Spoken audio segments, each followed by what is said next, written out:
All right, welcome everybody. It's the Tuesday edition of Talkback. I'm Peter Christian. John King joining us over there. He's our show producer, and by the magic of our show producer, we have the Congressman Ryan Zinke on the line. Good morning, Congressman Zinke. How are you, sir? Great to be here. Good morning. Hey, are you used to being called Congressman yet? No, I think Commander is probably more respectable. We got to work on the Congress. We got to bring a little honor and truth back. Well, tell me how your first couple of weeks in Washington have gone.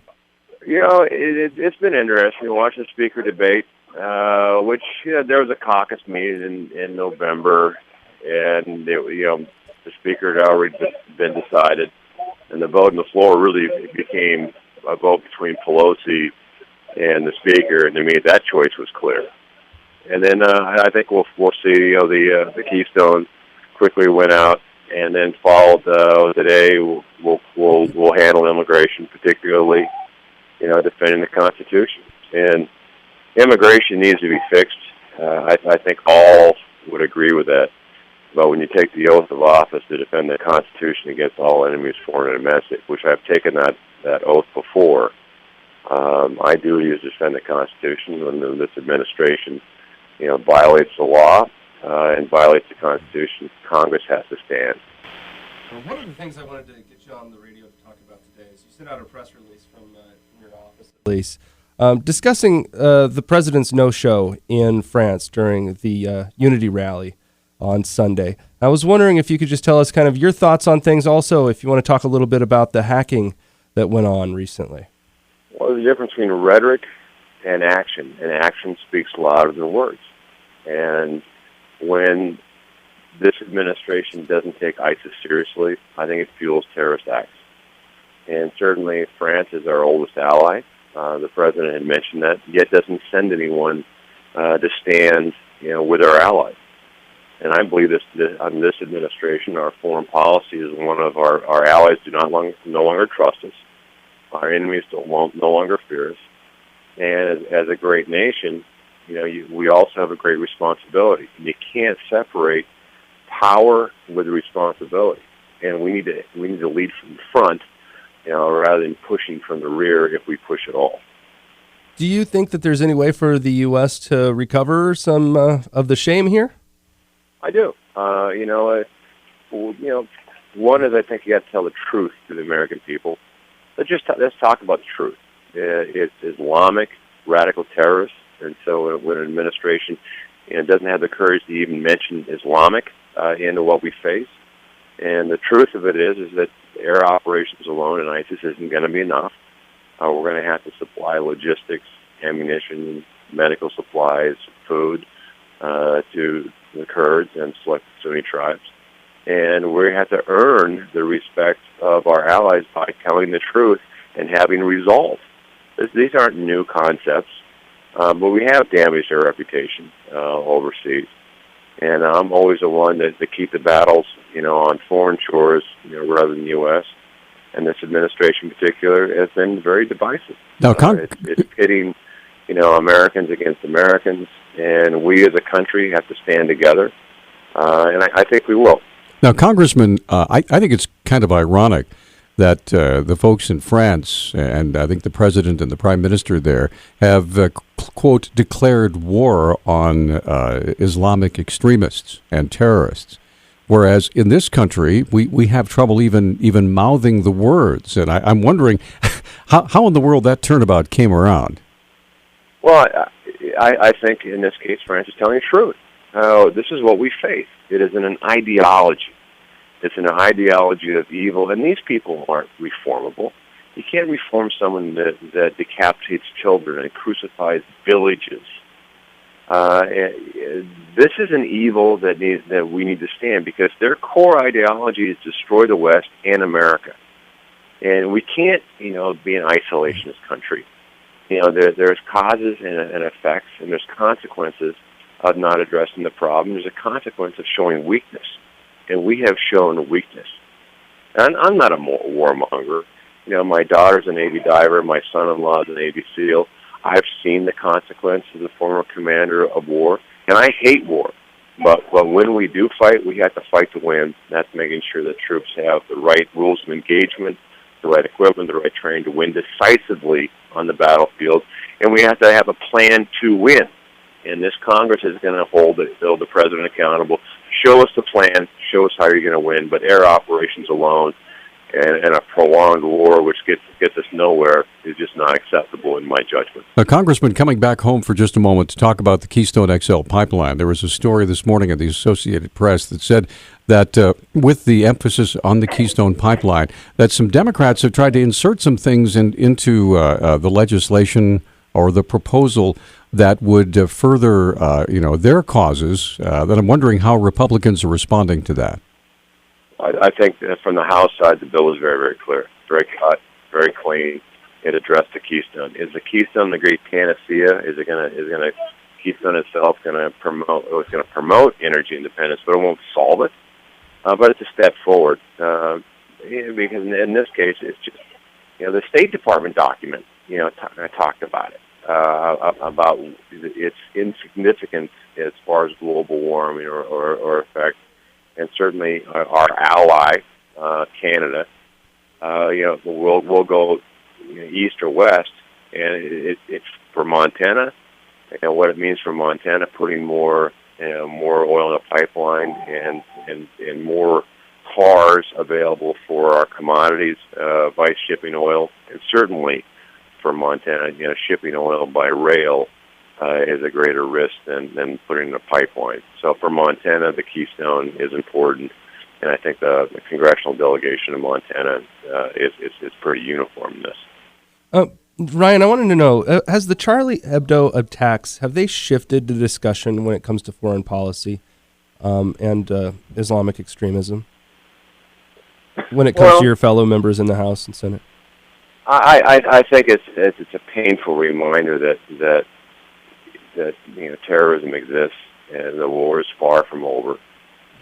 These groups, are what they are. They're on an ideology, and they won't quit. But also, when you show weakness, this is what happens. So I think it's brought it to a serious discussion. I was over in the French embassy yesterday, signed a condolence a letter, and then certainly my heart goes out to the French people. But we're vulnerable here at home, too.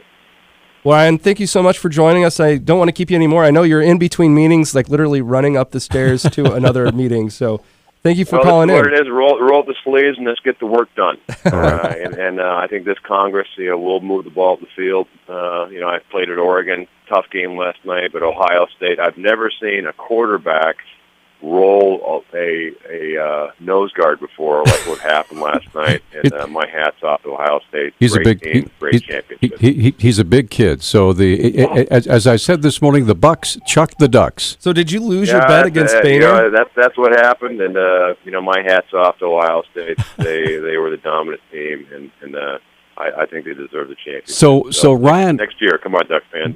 It's good together. What was the bet between you and Congress? You and Boehner? The bet was that the loser would wear the opponent's tie. And I will be donning the Ohio State Buckeyes tie today. Wow. All right. Well, our condolences to you, sir. Have a great day, and God bless. Take care. Thanks, Ryan. All right, that's Congressman Ryan Zinke speaking to us from Washington. The pain. Interesting stuff. All right, we're going to come back in just a second. Go ahead. That's right. Well, when we get back, I did have a clip. You were talking about the things that were being inserted in the Keystone XL pipeline bill. Right. I have an interesting clip from Chuck Schumer from a little while ago. Really? And he talks about those things going into the bill and how they're going to respond if they get into the bill, which is even more interesting. Okay, we'll be right back. Stay with us. At H&R Block, we find money that others miss. Hi, I'm Jenny Jacobson, the owner of John and I were so busy talking that I forgot to put the music in. I'm sorry. It's my fault. But the improvised Peter music's so beautiful. My fault, my grievous fault, my most grievous fault. Okay. Wow. So this is basically the most perfect person you've met. Okay, so what are we looking at here today? Okay, so there's a clip from Chuck Schumer, one of the leading voices for the Democrats. Right. In fact, he's kind of taken up the role of party spokesman. Really? Recently. All right. If you recall, he gave that long speech. We played it here on Talkback. He was discussing kind of how the focus on healthcare by the Democrats was a failure of their plan. They should have been focusing on the middle class in other ways. And anyway, this is an interview that he had with the press a little while ago. It's more than a week old, but I think it's interesting because I don't think anything's changed on the stance on Keystone XL for either side. So here we go. This is Chuck Schumer. The new Congress is going to convene. We understand the first thing that Republicans are going to do is pass the Keystone Pipeline legislation. The president hasn't said flatly that he's going to veto it, but it looks like it's headed that way. What do you see happening there? Well, look, our Republican colleagues say that this is a jobs bill, but that's really not true at all. By most estimates, it would create several thousand temporary construction jobs and only 35 permanent jobs. Compare that to the number of jobs created in the economy last month, 300,000. And so Democrats are dubious of this, but we're going to introduce amendments to make it more of a jobs bill. We're going to introduce an amendment to say that the steel used in the pipeline should be made in America, creating American jobs. We're going to introduce an amendment that says that the oil that's used in the pipeline should be used in America. Imagine building a pipeline that ships Canadian oil across America to be exported to other countries from Texas. That makes no sense at all in terms of American working people's interests. So we're going to say that the oil should stay here. And finally, we're going to introduce an amendment to add clean energy jobs. If you do things for wind and solar energy, you create tens of thousands of more jobs using clean energy.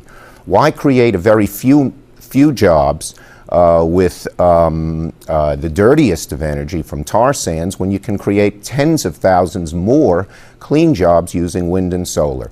And you know, our Republican colleagues are doing what they always do. They're appeasing a few special interests, in this case oil companies and pipeline companies, and not really doing what's good for the average American middle-class family in terms of creating jobs. So I think, Bob, in conclusion, we will have enough votes to sustain a presidential veto. So even if these amendments pass, you would still urge the president to veto this legislation? Well, yes, I don't think these amendments will make it better, but certainly not good enough at this point in time. And I think there will be enough Democratic votes to sustain the president's veto. Okay, there you go. So there you go. So if they get all the things through, if they get it so that all the steel that's used in the pipeline is made in America, right? If they get it so that there's, for some magical way, that we can get solar and wind farms set up at the same rate. But not only that, but one of the things they want to do is one of the reasons that pipeline is being built is so that a lot of that oil from the tar sands in Canada, and I think 100,000 gallons a day from Montana and Wyoming and North Dakota, it would go all the way down to the Gulf Coast so it could be shipped off to various places, is they don't want any of that oil to leave this country. They want it all to be sold in the USA. And so, you know, is that a good thing? Is that a bad thing? I mean, economically speaking, one of the reasons they wanted to build the pipeline was because of the fact that it could go to world markets. So anyway, there's and also to process it. Yeah, exactly. I mean, it's just like it has to be refined. It's got to be refined, and then it's got to be, and frankly, I mean, there's only so much oil that we use in the United States.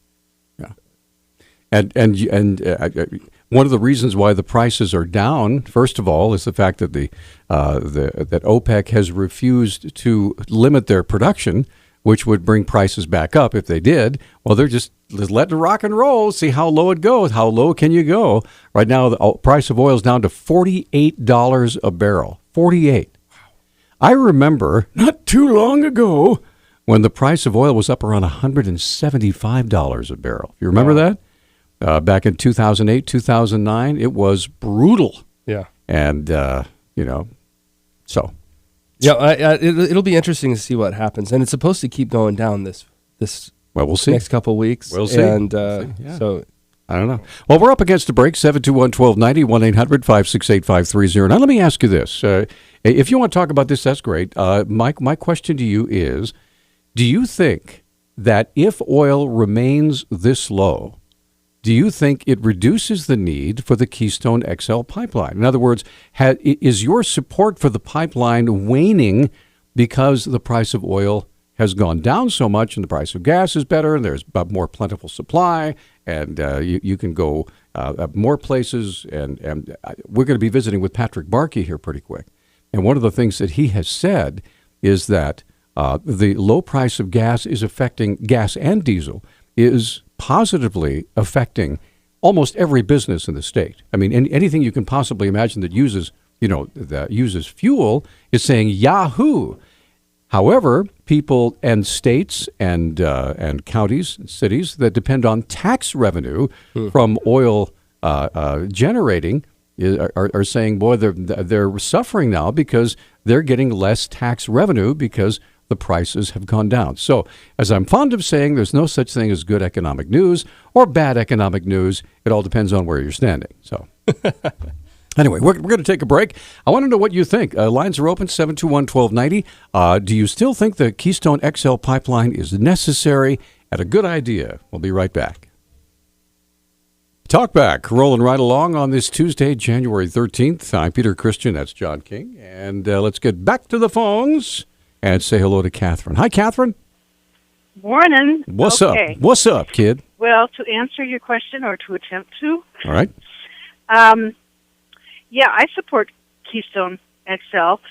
It depends on whether you want to think short-term or long-term. Long-term, we do need it. Resource extraction, that whole industry, is a traditional boom and bust cycle. It goes through that. And I don't know if you remember, you mentioned when oil was very high in 2008, then it fell down to about $35 per barrel. Right. Do you remember that? Yes, I do. And yes, and what this will do right now is, as it did before, will result in a consolidation and merger cycle of drilling and rig companies, which will drop out some of the marginal companies and will also strengthen the companies ultimately, the ones that stay in. The other thing to consider, too, is that by shipping by rail, the major beneficiary of that is Berkshire Hathaway, which owns BNSF. Absolutely. And Warren Buffett, of course, is a major Democratic donor. So he profits, and his company profits, and of course the shareholders of Berkshire Hathaway. It amazes me, Catherine, how few people figure that out. You know, well, it's the essence of crony capitalism, isn't it? Yeah, it really is. You scratch my back, and I'll scratch yours. You do for me, and I'll do for you. And it's not as though there aren't plenty of things that we could ship by rail aside from oil. Well, that brings up another point. The sector that is hurting, at least in Montana, are the northeastern ranchers and farmers who ship grain and traditionally ship by rail. So they're being squeezed out. They have to find other ways of shipping their product to the market, and that's causing them a great deal of distress. I have noticed that there are several more multi-camel caravans traveling from eastern Montana to the Midwest. I mean, like, well, we got to get in there somewhere. Yeah, well, it causes the shipping costs to be higher for grain, right? Because they're not first in line anymore. So that causes an increase in grain prices too. So. Anyway, those are some of the reasons that I support the Keystone. Well, thanks for the call, kiddo. It's good to talk with you. Bye. Yeah, thank you very much. Well, she didn't mention the two that I thought of. All right, go ahead. Well, my two big reasons. Well, first of all, as Democrats bemoan, but it just makes obvious sense, a lot of the jobs are temporary because they're construction jobs. Right. Okay? And when the thing is complete, those jobs are over. Yeah, but what happens when you have a big construction project? People are learning skills. People are putting their skills to use. But hold on a second. Aren't all jobs, all construction jobs necessarily temporary? Yeah. I mean, unless you're building, apparently, an electric train in California or a subway in Seattle, these jobs eventually end. Yeah. Right? So that's just the nature of the type of work, but it's still great for the employees, and they get skills, they get paid. Yeah. Their families get to eat. Furthermore, a lot of the money that's going to be generated for Montana out of this, on top of being able to put our oil into the pipeline, is more specifically the tax revenue that we get from Canada. Remember, U.S. isn't paying for this thing. It's a Canadian company that's paying for this thing. Okay, 721-1290 is our number. Let's get G on. G. Anderson, good morning, sir. How are you? I am quite well, thank you, gentlemen. What's on your mind, sir? Well, in regards to the taxes on the oil, now, as far as the gasoline is concerned, or diesel, isn't the tax per gallon not on the cost of the fuel itself? I'm sorry. I couldn't hear. Could you repeat your question, please? Well, if from what I understand, the taxes per gallon, not on the monetary value of the fuel, and if that be the case, then the regardless of what the cost of the fuel is, the tax remains the same. Oh, so it's the amount of tax per gallon, right? Yeah. So the amount of tax doesn't go down commensurately with the value of the gas. So what I hear you saying maybe is that if the price of gas is less, which encourages us to use more, to travel, to expand our business, then the tax revenues will be higher to the various entities that depend on that tax revenue. Is that what you're saying? Yes, sir. Okay. Yeah, I can tell you. So the federal gas tax is about 18 cents per gallon. And some states have different taxes that they add onto it. Some cities would like to add other taxes onto that. Yes, that's true. But that is a per gallon rate of 18, right. 18 point something cents. Yeah. Well, gee, thanks. Go ahead, sir. And then also, if the federal government was serious on solar and wind power, if we are going to have lower gas prices for a while, couldn't they put into Obama is famous on his pen to put into place a project of building a solar and wind panel wind powered system at this time, considering the price to the federal government and taxpayer would be a benefit. Could be. Well, listen, it's good to think about. Thanks for the call. Thank you, sir. It's a pleasure, sir. All right, Craig and Dave, we're going to get you on in a minute. Plus, we're also going to be visiting is Patrick Barkey here in studio? No, he's late, so that's fine because our lines are full. We can get some more callers. So we'll take a break, come right back. We'll get Craig and Dave, and we do have one line open for you. It's 721-1290. We'll be right back. Hey, this is Talkback. 721-1290 is our number. That is John King. I'm Peter Christian, and let's get back to the phones. Folks have been waiting very patiently. Craig, first of all, thanks for holding, sir. What's on your mind? Yeah, I just wanted to, I was also going to comment on that tax deal because that is already set per gallon, so it actually benefits for more gas that is being used anyway. But I wanted to comment on, they keep talking about wind farms and how it creates jobs. I worked this last summer on a house between Shelby and Cut Bank, and it was right in the middle of all these wind turbines. And the owner of the house that I worked on informed me that, first off, there's only less than 25% of all the windmills that were set up all around this area. Less than 20 to 25% were even running because they could not handle all of the power all at once on the power grid. Okay, then on top of this, would you like to go on the air with us? On top of this, all these windmill units, where were they made at? They were made in Spain. Well, now, there's others like about creating jobs. Why are we outsourcing all these units over to Spain or foreign countries? There's also I think it's called Goldwind, another one. It's over. I want to say it's by 2 Dot, but I can't remember. And that's like my place in the middle of Montana where I go antelope hunting that I remember.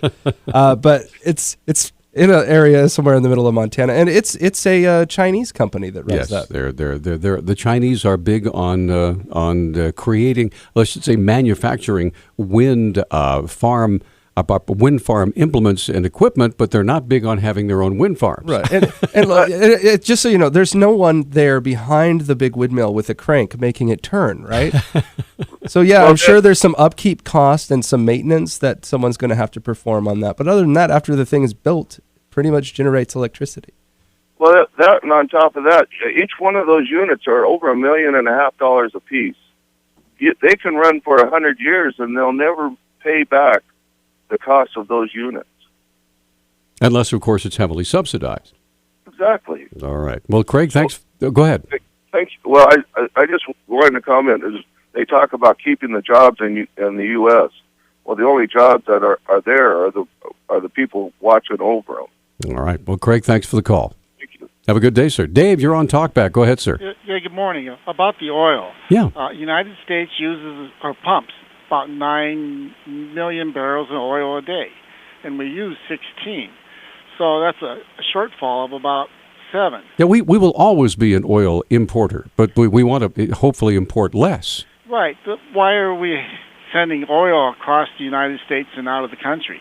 Why can't we build refineries here to convert that oil and coal in Canada to be gasoline here? Well, yeah, I think one of the answers to that question is because the cost of regulating or building a new unit with the EPA restrictions, it makes it you probably couldn't build a refinery for under $1 billion. Well, not only that, it's from what I understand in my discussions with Patrick DeHaan, who I think we should have on maybe soon again. Yeah.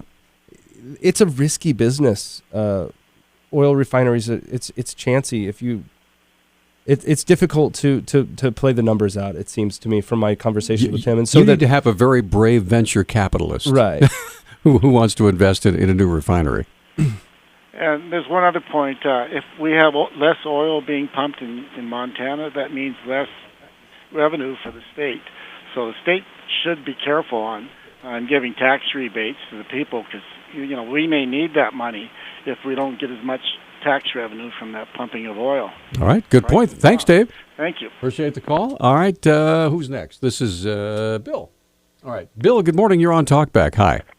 Oh, hey, this is Bill. How you guys doing? Good.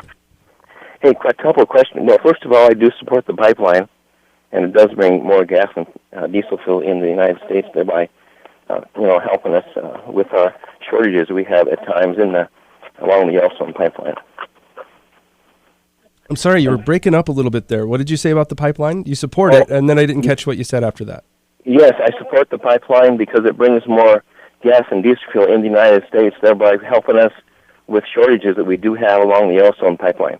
Okay, so in other words, the Yellowstone pipeline, it is not enough to carry the energy that we need in this part of the country. Is that what I hear you saying? That's correct, especially in the summertime where volume is, and people are using more gas and diesel fuel, yes. Okay, cool. Well, thanks for the call, Bill. Okay. Appreciate it. Mike, you're on Talkback. Hi. Yeah, I can explain why you're building a pipeline to the Gulf to go to a refinery, and it's really quite simple. After all, you got to go past Great Falls has a refinery, and Billings has a refinery. That's relatively close. However, them refineries have been in the Gulf Coast since oil was discovered, and the pipelines to connect it to the East Coast and the major markets are there in place. And that's why you're sending it there. You couldn't if you sent it to Billings, you couldn't get the refined product to a market no matter what you did unless you built new pipelines. And if you think that building a new pipeline is easy, think of the one from Missoula to Spokane just to get gas across the hump over here. We haven't been able to do that. We still ship it by rail, gasoline by rail, which is really a bad idea. But that's the reason it's going to the Gulf to be refined, because the structure infrastructure is already there to take it back up to the East Coast where it will be used.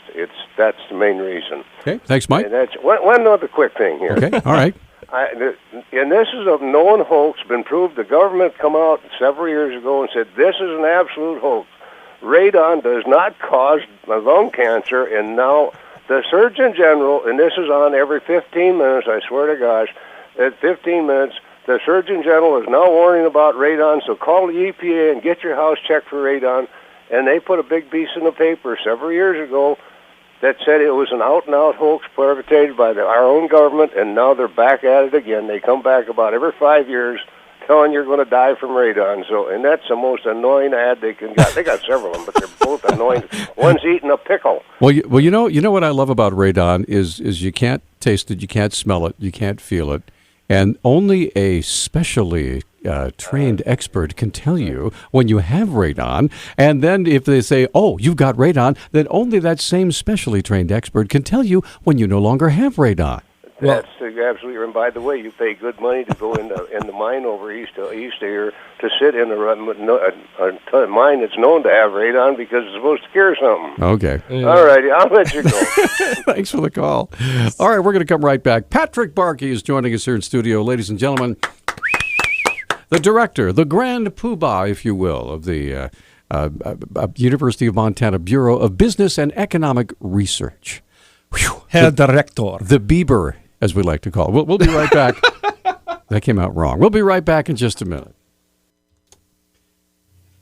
Hey, this is Talk Back, and it's Tuesday. It's 8:43. Thanks for joining us. I'm Peter Christian. John King is over there. Joining us in studio, ladies and gentlemen, the director of the University of Montana Bureau of Business and Economic Research, Dr. Patrick Barkey. How are you, sir? Good.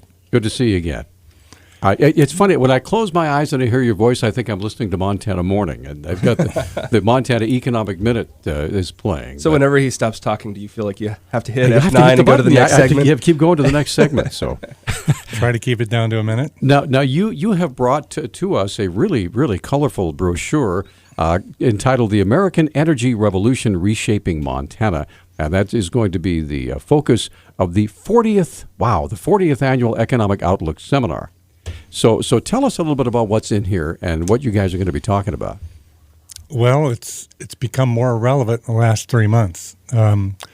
Simply put, we thought that there's enough going on in energy, and not just oil, but in all markets, both the way we use energy, the way we produce energy, the way we ship energy. There's enough new things going on that collectively over the last 5 or 6 years, this would include things like the Bakken, even like Northwestern Energy's purchase of the hydros. I mean, there's enough of these things going on that I think revolution is a good word for it, because it has really upset the apple cart. It's changed a lot of trends going down or going up and vice versa. And we just thought that a lot of Montanans would be served by having some people like ourselves and some people like our Outlook speaker, our keynote speaker, address what all those things mean and how they've changed the world. Now, we just had a discussion about the Keystone XL pipeline, and I'm sure you were listening as you came in. What kind of things are we getting wrong or getting right in our discussion of the pipeline? Because we're looking at it as just the average consumer.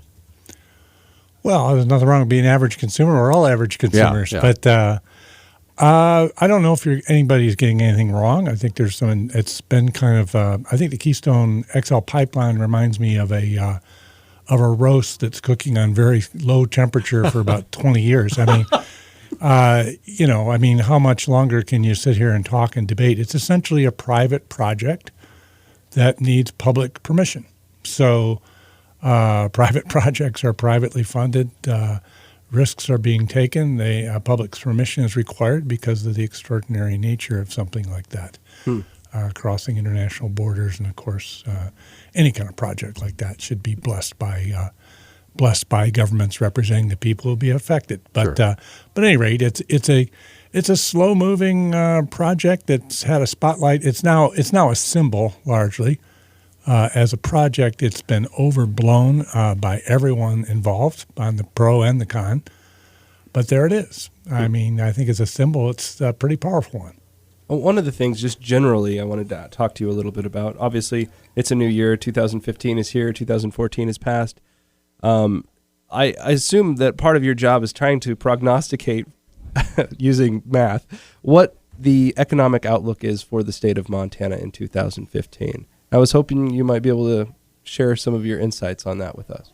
You mean for free? Yeah, for free. Oh. For free. Hold on, I've got 75 Free. cents right here. I have 75. Actually, how about some free advertising for your Outlook seminar? Oh, of course. Well, yeah, that's our job, John. I mean, we try to put it together. It's even a little worse than that because 2004 we really don't know what happened. 2014 we really don't have that in the books yet in terms of the data, and we won't have it for quite some time. So, the joke I like to make is that economic forecasting is like driving your car, and the only thing you can do is look in your rearview mirror because you can't see what's ahead. No one can. All you can see is what's behind. So, to talk about that forecast, which I'd be happy to talk about this morning.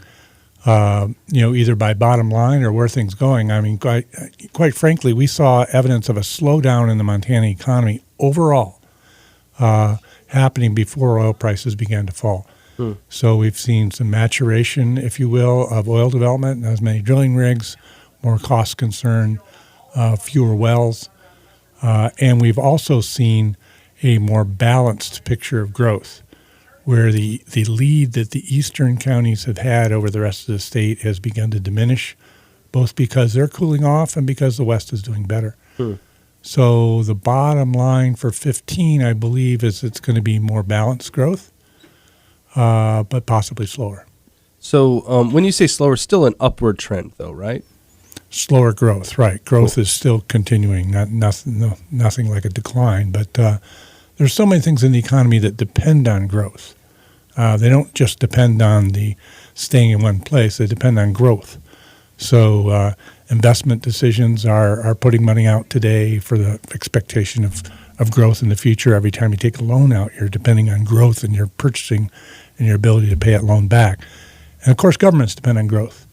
And our legislature is meeting right now, trying to figure out how much money there's going to be for the next 2.5 years. And I think part of the problem is that the wheels of government and administration grind so slowly, whereas the economy tends to move more quickly, and governments and, like you say, infrastructure is always trying to catch up. So if you look at what's going on in the eastern part of the state over the last several years. There have been, literally thousands of people moving in, getting the oil wells and the coal and all that, getting it dug. Apartments are being built at a rapid rate, and unfortunately, the infrastructure to try to make all that work takes a long time to do. Now, I guess what I'm asking you is, by the time the infrastructure gets around to really doing what needs to be done in those areas, will a lot of those people be gone already? I guess that's my question. Well, it's happened before. So, the answer, you have to be informed by what's happened before. Certainly the 80s were a very tough time for Billings, for eastern Montana. I don't know if we're moving into anything like that. But when you say infrastructure, it's not just public infrastructure, not just schools and roads and bridges and police forces and things like that, but private infrastructure. So people who are buying new trucks because they're doing deliveries, and right. they just sign their life away, buy their new piece of equipment, and things go down. So, and that's a good reason why infrastructure development should go slowly. Okay. We're going to take a little break, come right back. Patrick Barkey joining us this morning. Willing to take some questions if you have some. We'd love to hear from you. All three lines are open right now. It's 721-1290. This is the man who quite literally had his finger on the pulse of Montana's economy. So as we look ahead to the rest of 2015, we'll be right back. All right. 721-1290 is our number, 1-800-568-5309. Patrick Barkey joining us here in studio. And let's get to the phones. And Mike has a question and or a comment. Sir, go ahead. Well, yeah, Pat, this is one thing, and I've heard it more than once, and you probably have too, that the Congress now wants to raise our federal gas tax, because the price of gases went down, and we are going to burn less gas because the price went down when you're taxed at 18 cents a gallon. Could you explain to me how dumb do the American people have to be to believe that one? Well, I don't think the demand for gasoline is going to go down because the price goes down. That's the opposite of a lot of demand, right? A lot of demand says price goes down, you demand more. Yeah, you'd spend more, and and this came from congressmen and senators and talk show people. The price is down, so we're going to get less taxes. We're going to get more taxes because we're going to burn more gas. Well, you burn less gas as the price goes up because you can't afford to buy it. Well, yeah, but they're just doing it in reverse, and I've heard this on several occasions now. I'm sure there's been people that have said that, but I think the pitch that I've heard, most of the people that I've heard making the pitch for higher gas taxes, basically people are used to paying this price. If we keep it artificially high by adding the tax to it, they're still going to be used to paying it. Life will go on as normal, but we'll have revenue to cover budgets and balance things back in Washington. One other, and I'm going to make a comment on this, and you hear this all the time, our highways are disintegrating and falling apart.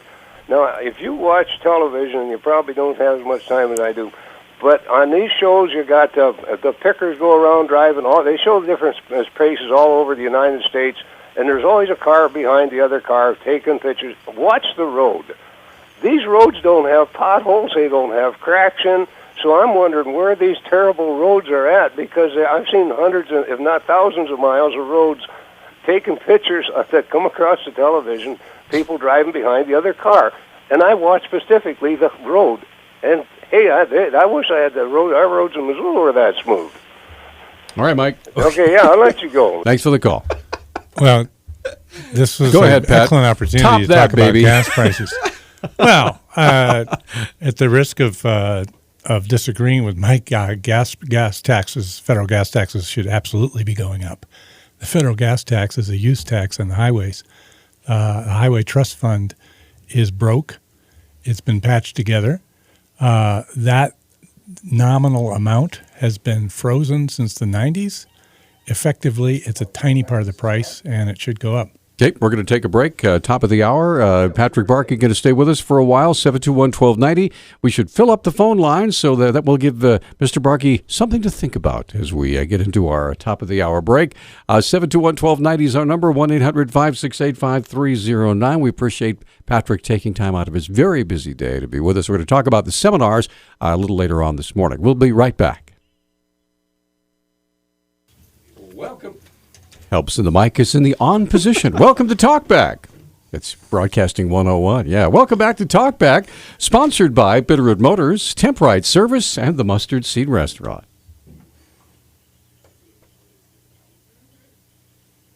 Okay, we are back, and we've got Patrick Barkey with us, the director of the University of Montana Bureau of Business and Economic Research. And since our phone lines are full, we're just going to jump. Go ahead. I was going to say, our phone lines are full. So if you have questions you'd like to pose, but you can't get through the phone lines, our Facebook page is open. Just put a little note under the picture with Patrick, sitting arms crossed, ready to answer questions. There you go. Because he knows all, sees all. Or something like that. He's going, what? Pete, good morning. You're on Talkback. Good morning. Yes. Good morning, Patrick. Morning. The reason I call is you're, as Peter said, economic guru area, and I have a brother that works for a major manufacturing company located out of Montana that was and is just about to make an announcement looking at Montana for some of their manufacturing that's related to what's going on in eastern Montana. And Missoula, and Butte, and Billings were on their list for various reasons. And what turned them off about Missoula, my brother was really disappointed because he thought he might be able to get the transfer, was the way our public official here, the mayor, chose to communicate about private business making profit when he was talking about acquiring the water company. And the way he chose to treat the South Avenue situation to the point of appealing the citizens' judgment to the Supreme Court about paying the legal fees. And the way he chose to have our taxes increase over the last 8 years and what they looked at, it just turned them off, and my brother was extremely disappointed and said, "Jesus, is anybody doing anything there at the public officials tell them to look outside of their window and see what they're projecting to the outside of these prospective employers that are looking in an area?" Is that part of your analysis when you look at areas of the tenure and the public and the attitude of the public officials? That's a good question. Certainly, thanks for the call, Pete. We have looked at the question of why companies locate where they do locate. for a long, long time. And some things come through in the analysis and some things don't.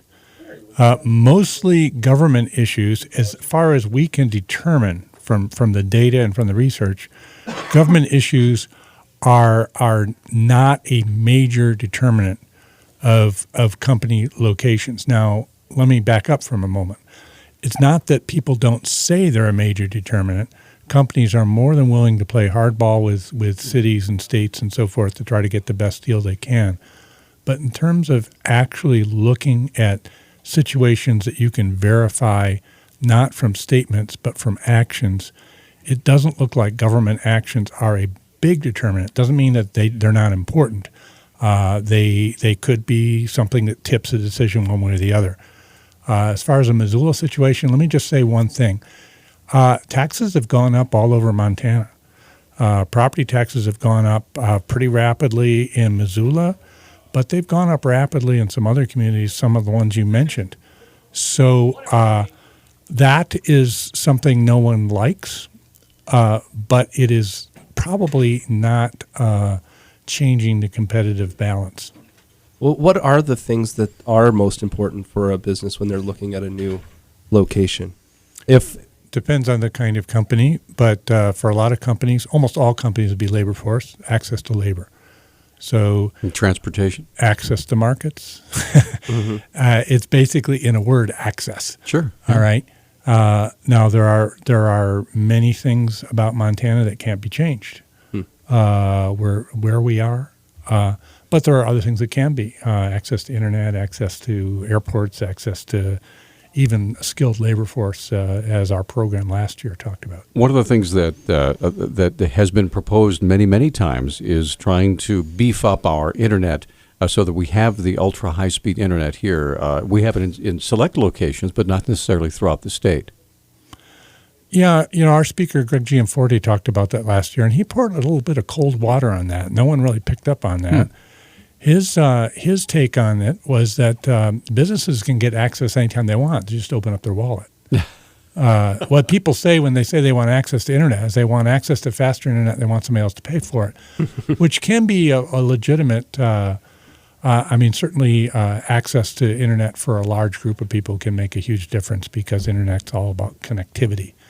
But he dissed it a little bit as a real impediment to business growth, which I was somewhat surprised, but it was an interesting perspective. Okay, let's get back to the phone. Emmett, good morning. You're on Talkback with Patrick Barkey. Hi. Oh, thanks for taking my call. Well, anyway, I have to disagree with Patrick Barkey about the gas tax that they might want to raise in Congress.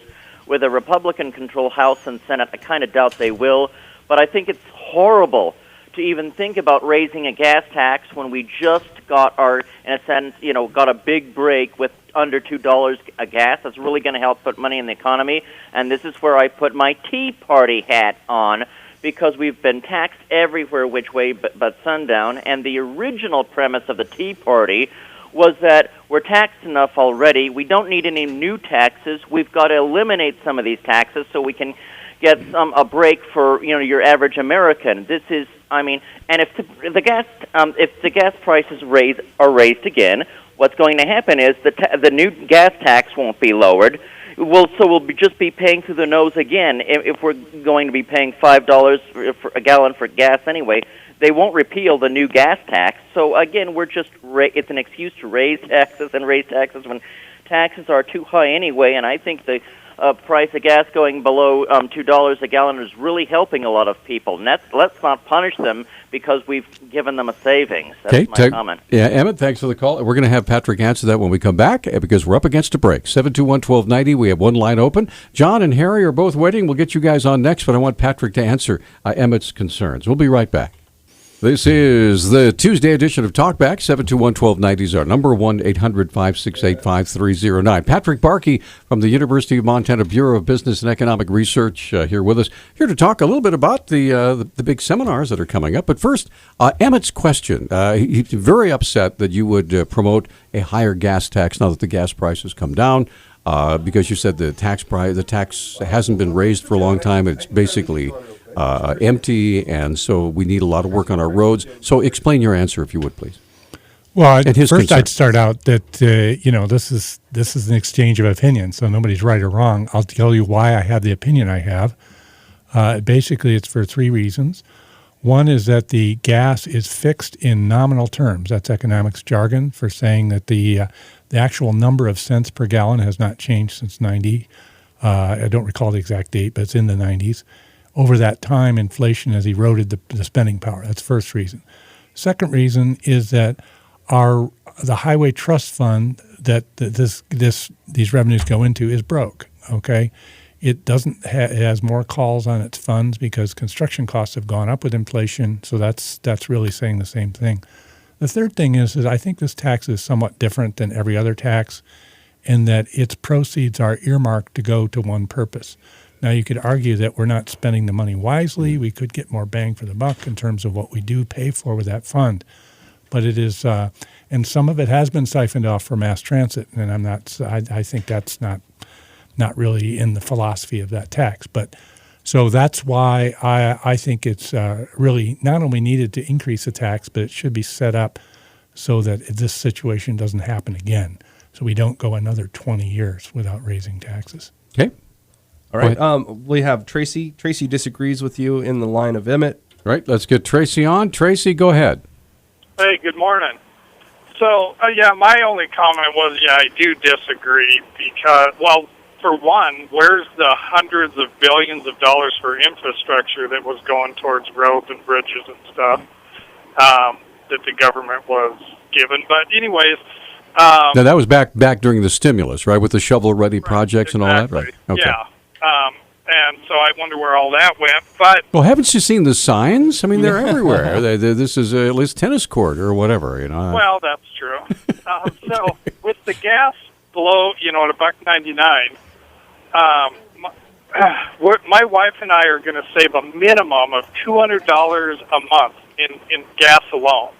So I think it's huge, and to turn around just because we're paying lower prices to then in turn raise it, or like you said earlier, do the false, price of gas to keep it higher because we're used to paying it anyways.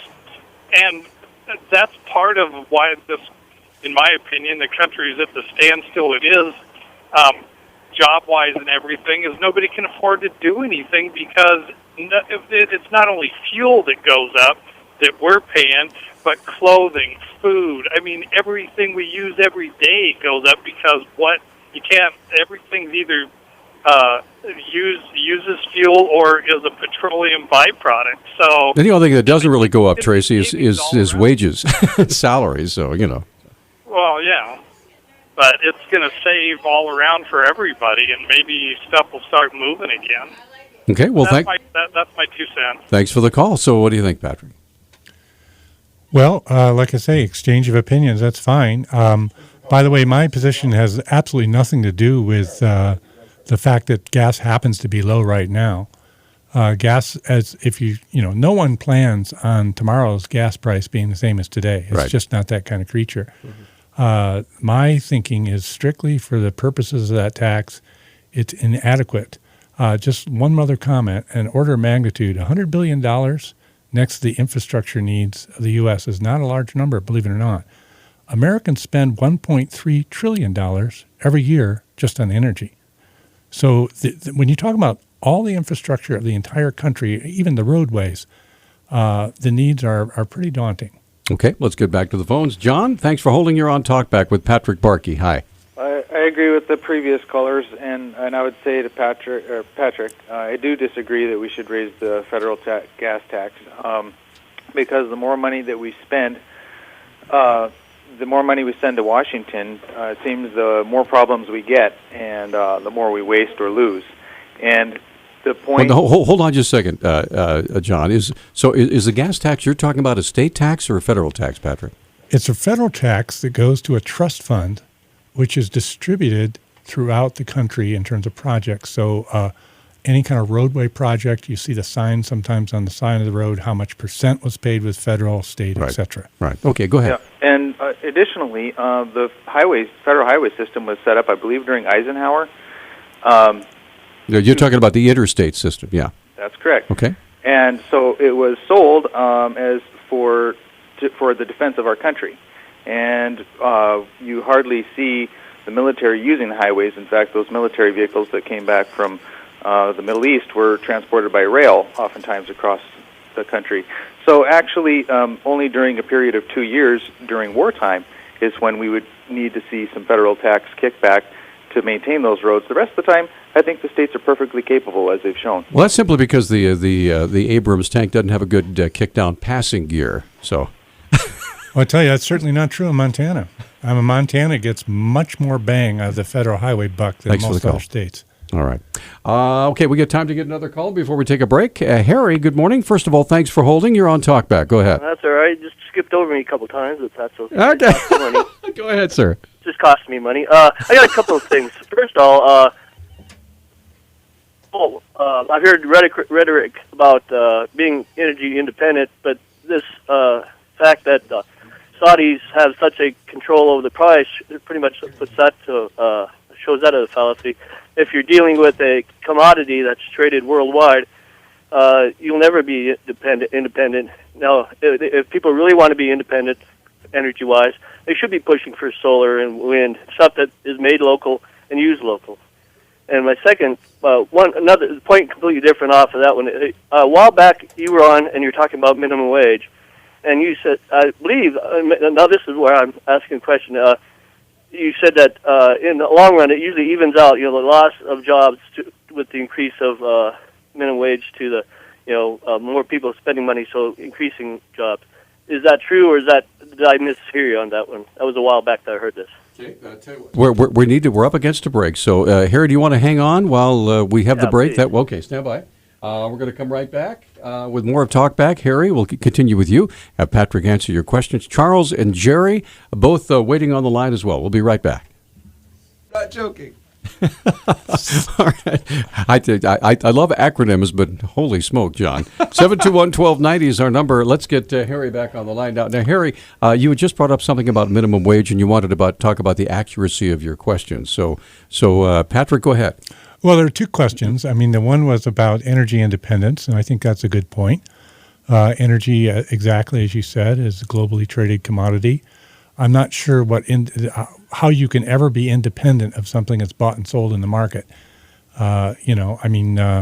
Markets value things in dollar terms, and dollars are things that we can spend to buy other things. So I completely agree. I don't agree that the Saudis control the price. I think that's a very oversimplified narrative. They certainly have some influence. But what you could just as easily say that the North Dakotans are control the price because, they're part of that equation as well. To put a little comma on that and then switch over to minimum wage. Minimum wage is a complicated policy that varies in different states. I will simply say that minimum wage is a job killer when it is binding. In other words, if it actually matters, if the minimum wage is above the market wage, then some jobs will be lost or some income will be lost as a result of the minimum wage changing employer decisions, how many people to hire, how many hours to work them. I have no idea what you mean when you say it all works out. Well, just in the long run, that because of more, if you have people making more money, then they're spending more money, which creates more demand, which makes more jobs. But you have fewer people making more money. But they're spending more money. The people that are making more money are actually spending more. So what about the people that don't have any money because they lost their jobs because the employer's hiring fewer people because he has to pay more money to pay them? I'm trying to. I'm not an economist, but I'm trying to figure this out. Well, and that's what I was asking. I mean, I guess it depends on how many jobs are lost compared to how much more money is being made. I mean, Well, I think in terms of managing the economy, I don't think trying to directly intervene in labor markets to manage wage rates is part of that. I think the minimum wage is usually justified as a way of helping low-income Americans, which is a very noble idea, and it's a very good motivation. But I don't think I don't think it's intended to be an economic boost per se. If people have sold it that way, I think that's a mistake. I should say a little personal experience here. My sister Rebecca, she works in Chicago. She helps people that are in heavily a crime-infested area. A lot of her clientele are people that have records, and she's trying to introduce them back into the economy and get them jobs and get them started. And she's generally on the left, kind of different from me in many ways. And I would have totally thought that she would have been for a minimum wage, but she has come out and told me that she is against the minimum wage because of her personal experience, that it's been a big hindrance in her getting these people connected to work. So just her personal point of view. I thought it was interesting. Yeah, that's what I was asking. I've heard both arguments, so I wanted to know if there was any facts pointing one way or the other. So. Harry, thanks for the call, man. Thank you. Always a pleasure. And before we get to Charles and Jerry, we have a line open. Oh, there it goes, 721-1290. Let's talk about the seminars. And now you're going all over the state again. This is the 40th year you've done this. So obviously, it's looking pretty good. I mean, you guys are performing a valuable service. And so tell me what happens at these seminars. Well, 40 years is amazing. And clearly I haven't been doing them all these 40 years, but we do have people on our team that have. Sure. So what it is, Peter and John, it's an opportunity to put the Montana economy up on the hoist and take a look at all the pieces. So I made a little joke during break that we're always following the big story in economics, and right now it's oil, and everybody wants to talk about oil. Meanwhile, in the rest of the economy, right. That's where our story starts. So there's still things going on in healthcare, plenty of things going on in healthcare here in Missoula, plenty of things going on in manufacturing and high tech, plenty of things going on in wood products, plenty of things going on travel and tourism, agriculture. These industries matter. They employ a lot of us. They put bread on a lot of tables. And so what our program tries to do is try, because it's a daunting task, try to bring in experts in all of those areas to take a look at how the last year was and what we see ahead. Okay, so tell us when it starts. It's here in Missoula the first week. Yeah, we start on January 23rd here in Missoula, and we're actually on the campus the Friday before classes start. So hopefully there'll be parking at the Student Center. And then we move on and we do the seven largest cities, including Missoula, so 6 after Missoula, in the next 2.5 weeks. You were making a really interesting point that oil is the big headline. What do you think is the biggest thing that people are missing while this oil conversation is going on? I think they're missing the fact that the U.S. economy is growing on a global stage that is not, all right? And to economists, this situation looks a little bit like the late 90s. So people think 90s, oh, that was a good time, boy. We got rid of our deficits and all this sort of stuff. But the U.S. had a tech boom and a bubble, and it burst. And what people in America didn't notice, because we didn't have to, we were large enough to ignore it, was that the rest of the world was not doing very well in the late 90s, and it ultimately brought growth down here. U.S. consumer is 70% of the economy. When the U.S. consumer is feeling better, and that's the big news that people are missing, is that the U.S. consumers are feeling an awful lot better, and it predates oil prices going down. But we have to worry about what's going on globally, and people are kind of missing that. They see lower oil prices, but you know what? There's a reason why they're lower, and it has to do with what's going on in the global economy. So do you think there is a bubble per se? Is there a name that you could put on the bubble? Obviously, we call it the 90s a tech bubble or the internet there was bubble. A real estate bubble in 08. The dot-com bubble. Well, there's lots of bubbles. I mean, let's face it, the stock market is a little bit erratic lately. Certainly, oil prices have come down. Commodity boom is over. People in Montana have enjoyed the fruits of the commodity boom. We've enjoyed the fruits of things like rapid growth in China. That may be over as well. I mean, there's a lot of things going on that matter more, I would argue, over a 3-4 year horizon than an outcome in oil prices, which, by the way, is also a very big deal. Okay, we're going to come right back, and we have Charles and Jerry and Bob, and we'll get you fellas on right after this quick timeout, so stay with us. This is Talkback. We're getting down and getting back up again. This is Talkback. This is John King. I'm Peter Christian. Patrick Barkey sitting there going, what? How did I land here? This is a strange place. What did I do wrong? Is it 10 o'clock yet? Patrick Barkey joining us here in studio. We've everybody, all three lines are rocking. So let's get Charles on the line. Charles, you're on with Patrick Barkey. Go ahead, sir. Thanks a lot. Patrick, thanks a lot. Here's my take on it. We do want to keep our highways up, especially the federal tax was for the interstate, the main arteries across America. But, it's been such a lovely source of funding that just comes in automatically. So there's a lot of ways to waste it, as I look at it, that when you first had the highway tax, you thought, this is going to be where we drive. This is going to make smooth driving under our wheels. Now, what does it do? It's used for funding sideways, transit systems. You mean sidewalks? Yes, sidewalks, scenic trails, all kinds of things. So if you want an effective increase, hey, just cut that stuff out, and you probably get 25% more taxes for the under your wheels than you would. You don't even have to put up the tax. And then also I think they tamper with it by saying it can't be used competitively. The wages have to be up to union levels and all kinds of things. Now, as far as this, Patrick, right now we've got $2 gas, and the mantra was, hey, we can't drill ourselves out of our problems. But somehow, away from what Obama could control in the Dakotas there, they found a way to drill and bring that price down. It isn't the whole thing. We're not drilling enough, but we could have had this years ago, this decrease. And, so you got to look at things like that. Let's use the money efficiently, cut off all this other stuff, and then let's talk about a tax. Because, as I said, I agree. We've got to keep that infrastructure up.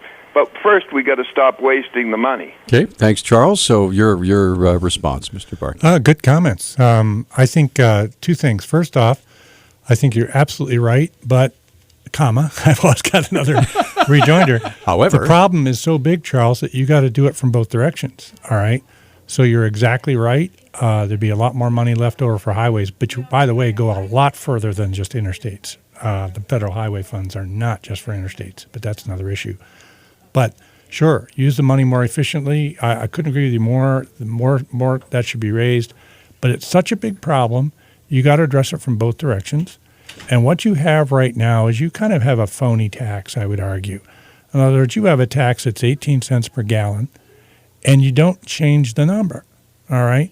So meanwhile, everything goes up with inflation. By the way, construction costs go up faster than inflation, and the revenue doesn't. It's a flawed tool. That's why I think it ought to be changed. Okay, let's get back to the phones. And Jerry, thank you for your patience. You're on Talkback. Go ahead. Good morning. Thank you for taking my call. Charles kind of stole my thunder a little bit, but I'd like to expand on what he said and what Tracy said. It wasn't too long ago that we just give this administration $1 trillion for shovel-ready jobs, and just lo and behold, the money's gone. Last night on O'Reilly, they were talking about this exact same thing, and his guest went through a laundry list of the millions and millions and millions of dollars that is wasted from this fund.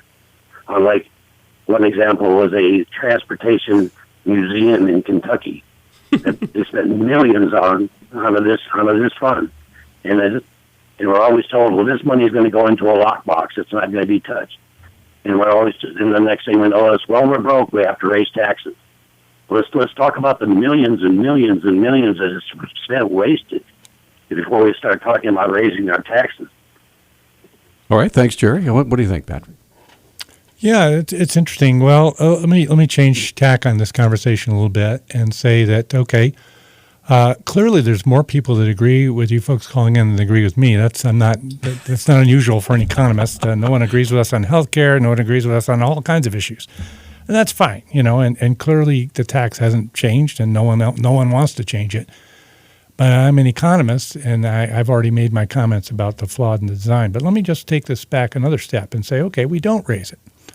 So we don't raise it. Infrastructure needs don't go away. One of two things happens. Infrastructure deteriorates to a degree where it's dangerous, unusable, etc. That's first alternative. Second alternative is we go to more privatized roads, toll-based roads. I mean, you have to have money to pay for these things somehow. It's got to come from someplace. Concrete doesn't just arrive, engineering, and so forth. Oh, look! So here's we have some more concrete laying by the side of the road. I think. So we have toll roads, which is what we used to have in this country 200, 300 years ago before there were cars. Every road was a toll. So, and that's fine. Maybe that's the way it should be as well. But either way, something has to be done. By the way, more things can be done than just the two things I mentioned, but clearly trends could be taking us in that direction. Okay, so the plans for the Peter Christian Parkway are probably nixed for now. Well, I mean, it's not really feasible to have private toll roads, anymore. But the tolls probably be collected by some government entity, be a state or.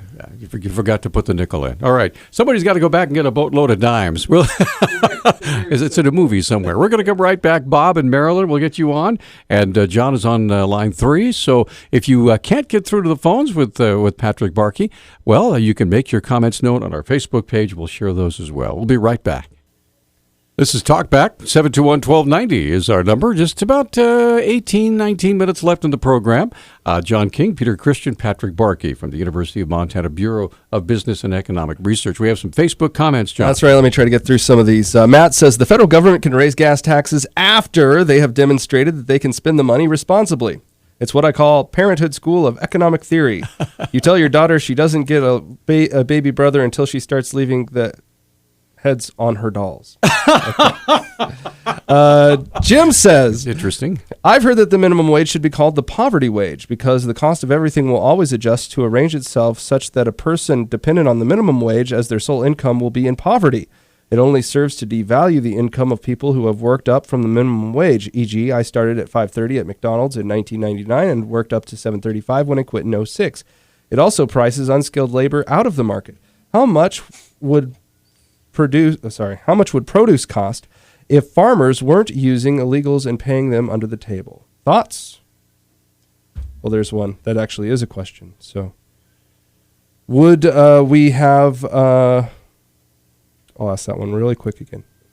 It also prices unskilled labor out of the market. How much would produce cost if farmers weren't using illegal labor and paying them under the table? I reject the premise of that question. Okay. That would have to be quantified. The labor laws for temporary workers are different. They always have been different.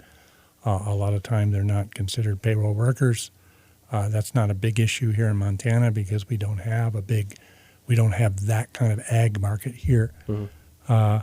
I think the price of produce or something like that is going to be dominated by transportation costs and is not going to be affected too much by... Well, now, you bring up an interesting point. My wife and I were discussing the fact that every time we get our garbage bill, okay, whether I forget who owns it now. Is it Republic Services or somebody? It's a major company that owns our trash. They pick up the garbage.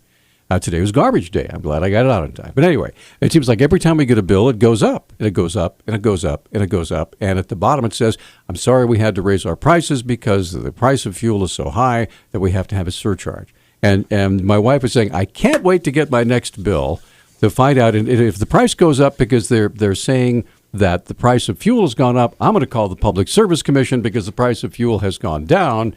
And so they can't use that excuse anymore. So is that a legitimate comment or response, or does it take a while for those things to catch up? Well, I don't know. If certainly a regulated price like a Northwestern Energy fuel surcharge, right. Sure, that shows up immediately. If in fact it's relevant. They don't burn a lot of crude oil to produce electricity. Right. Yeah. In terms of a negotiated price that where you have a company and they tell you that's the reason for the price increase. For that matter, air fuel would be, I think, even a better example of that.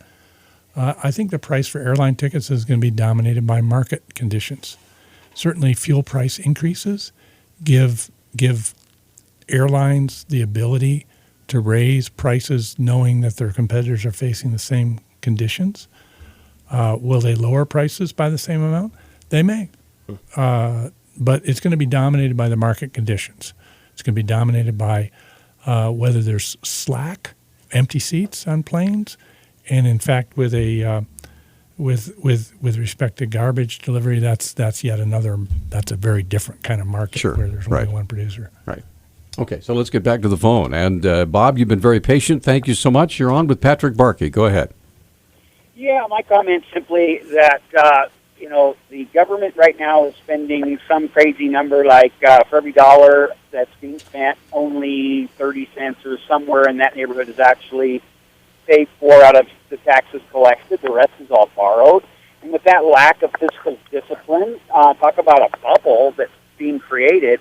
How are we ever going to transition from that massive debt and supposed stimulus coming from the government back to the economy when we have this huge, massive tax liability out there, and then we want people to chip in 12 cents. I don't care if it's 1 cent. There's no discipline. If they can't spend what they have, they're not spending what they have properly. They're wasting that. I'm reluctant to give them $1 for anything, even if it is for a legitimate reason or need. I would rather punish those politicians and bureaucrats that have no discipline. If you live within your means, I have to. Okay, your response, Patrick. I'm not sure I quite understand the question. In terms of the proportion being borrowed, I think I would just flip that around, and you'd be at least a little closer by order of magnitude. But whatever it is, it's a big percentage. I don't disagree with a lot of your comments. I just would ask whether your remedy is the right one. All right. So what is a good remedy? A remedy. I mean, one remedy is to starve the beast, right? Just cut them off, And I think that's unwise. But I think there certainly is action need to be taken on the things that you noted. Well, when you say starve the beast, I think sometimes if there were some mechanism to, quote, literally starve the beast being the federal government, then I think the people who are most vulnerable would suffer the most, because the beast is going to just like when you're out in the cold, all that blood is going to go to the core rather than to the extremities. And I think the poor and the most needy are, if you will, in use of a body as an analogy, the poor and the most needy are the extremities, and the money would go back to where it's needed most, to the folks who have control over it. If I could just say one quick comment, my remedy would be to understand the problem. All right. So, and you've hit on part of it, Peter. I mean, understanding the problem, I think the solution is always going to be the ballot box. All right. And I think, I think you have to reward people that have the courage to tackle problems. And I think, and right now we don't do that. We punish people. We punish them left and right. They're demonized for any kind of action that upsets the status quo, that changes our own personal situation. If you're talking about problems of that magnitude, and even though I disagreed with your numbers, Bob, I think in the spirit of what you say, I agree with fundamentally. But I think the thing you have to realize is if you're going to change that kind of situation, the change is going to have to be big because the problem is big. And that's about all I have time to really talk about. Okay, we're going to come right back. We have a 1-minute timeout. Marilyn and Dave, we'll get you both on after this quick timeout.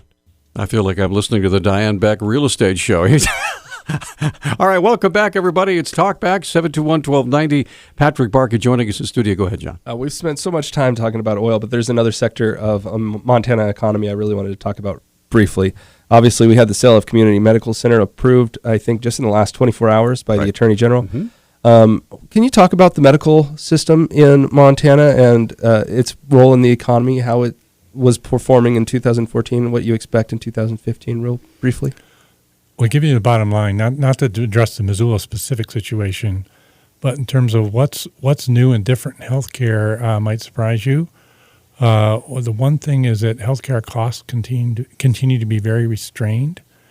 In fact, if healthcare costs had been growing as we predicted they would be in 2011, we, being the entire country, would be spending $900 billion more in healthcare than we actually are. So it's a pretty big effect. It's having an effect on Medicare. The trust fund for Medicare is now expected to last a lot longer. Where no one is still really sure why. A lot of it has to do with prescription drugs. The other thing I'll tell you that's going on in healthcare that's really changing is the fact that rates of the ranks of the uninsured are shrinking. And that's not just in states that passed Medicaid expansion. It's shrunk more in those states. But polling is risky in a state like Montana because national polling can sometimes be very inaccurate. But polling suggests that we're talking about a percentage point or two coming down in the last several years in healthcare. So those are just observable facts as well as we can ascertain them in terms of what's going on in different markets, the demographics in healthcare. That's a whole program because there's a lot going on. There's a lot happening in the healthcare labor force. People are starting to retire. There's a lot going on with respect to healthcare availability. And not just doctors, dentists are even worse in terms of their availability in rural Montana than our MDs. Okay, let's get back to the phones. We have about 5 minutes left in the program. So, Marilyn, you're first. Go ahead. Okay, good morning. There's a lot I could comment on, but I'll just say real quick, less spending, less taxes. Okay, my question is, I rarely hear anybody talk about this, the effects of not having children on a country's economy. That's my question. Okay, all right. So childlessness or? It's huge. I mean, in aggregate, when you look at the number of I can't remember what the data point is called, but the number of births per woman of childbearing age has come down all over the world. It's even come down in places like Africa and the Middle East and some places where it was sky high. Still high, it's come down a lot. It is a huge change. And that's another entire program. It's going to affect everything from growth, interest rates. It's going to affect taxes. It's going to affect politics. It's going to affect what people want from their governments. And it's going to affect school districts. It is a very big deal, and those effects they're not constant. They change. So there's a period of time in which a generation like my generation, baby boom generation, has had all the benefits and very few of the costs of that. Mm-hmm. Next generations to come will be the opposite. We'll be retired. We'll be a burden, so to speak. Thanks, Dad. On programs. Anytime, John. But knowing that it's all happening in slow motion right before our eyes, but it's a gigantic effect. Okay, let's get back to the phones and say good morning to Dave. Go ahead, sir. Gee, there's so much to talk about. I guess highways. My son drives on a private highway and he hates it. The toll is terrible. But I agree with you on taxes as far as improving the highways. Local people, whenever they have a highway put in, they want sidewalks along that highway to keep their kids from getting run over. So, I mean, you can say that that's a waste of money, but for the kids who are alive, it isn't. As far as jobs go, there's an Economic Policy Institute report out that states trade deficits with China caused the United States to lose 3.2 million jobs. Of those jobs, 2.4 million were manufacturing jobs. So if you want to look at job loss, that's a good place to start. Okay. Thank you. Thanks for the call. Your response, sir. I never said sidewalks were a waste. You guys did. That was a caller, actually. Sidewalks are expensive. It'd be nice if we could make them less expensive, but never said they were wasteful. It just shows you that the infrastructure needs are very large. Sidewalks, safety improvements. We could spend a lot of money at this stuff. You always have to stop someplace. Right. Okay, we have about 2 minutes, so let's talk again about the seminars. When, where, how much, and what, and who's invited to come? Okay, they're open to the general public. There is a cost. It's $85 to attend a half-day program that includes lunch. They started in Missoula on the 23rd. The week after that, we go to Helena and Great Falls on the 27th, 28th, Bozeman, Billings, and Butte. The next week, which is February 3rd, 4th, and 5th, and then Kalispell. And then we go out to eastern Montana in March. So it's a program with a long tradition. We come there, and we come there with a track record. And it's true we give forecasts, and you may or may not agree with our forecasts, But we can show you the track record of our forecast. We can show you how that forecast is done. You may still not agree with our forecast. That's fine. Go ahead, deny reality. Go ahead. But we're also people. We talk about Montana, and we talk about Montana, and we talk about the local economy, Missoula, Kalispell, wherever we happen to be. We talk about things that don't always get into the news because they're not really made for news stories. They're what the entire economy is doing, not what this business is doing or what that government is doing. So it's really it's a time for communities to come together and kind of assess where they've been. And we kind of parachute into communities. Obviously, we live here in Missoula, most of us do. And we talk about where we see these things going. And I've seen community leaders look at each other and either smile or grimace. Yeah. But we tell it how we see it. So how do we sign up? What do we do? The website is www.bber, Bureau of Business Economic Research.umt.edu. All right. Appreciate it. Thank you so much, Patrick. It's always a pleasure. We could have you on once a week, and it wouldn't be enough. So, right. in my opinion. The perfect foil. I mean, someone who wants to get a gas tax out there. And not only that, but it makes my job so much easier. All I have to do is direct traffic. Right.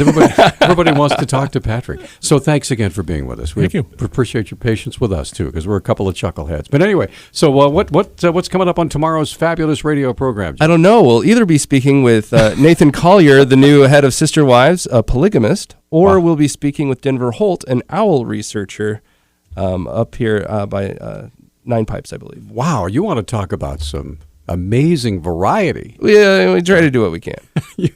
You guys have yourselves a great day. We will talk to you tomorrow morning, bright and early at 8 o'clock, Montana morning at 6.